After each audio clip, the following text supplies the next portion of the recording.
বিশ্বাসের সাথে কাজ করতে গিয়ে আমাদের অনেক রকম অভিজ্ঞতা হয়েছে। বৃদ্ধাশ্রম নিয়ে আমাদের কাজ তো হয়ই, তার সাথে ব্লাইন্ডদের নিয়ে, থ্যালাসেমিয়া অ্যাসোসিয়েশনের সাথে, বা এই অটিস্টিক চাইল্ডদের সাথে।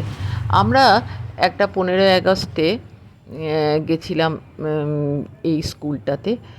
এখানে বাচ্চারা কী সুন্দর নাচ গান করে আমাদের দেখিয়েছিল, মানে এত ভালো লেগেছিল।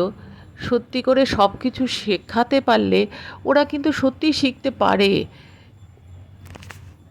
ওরা অনেক কিছু করতে পারে।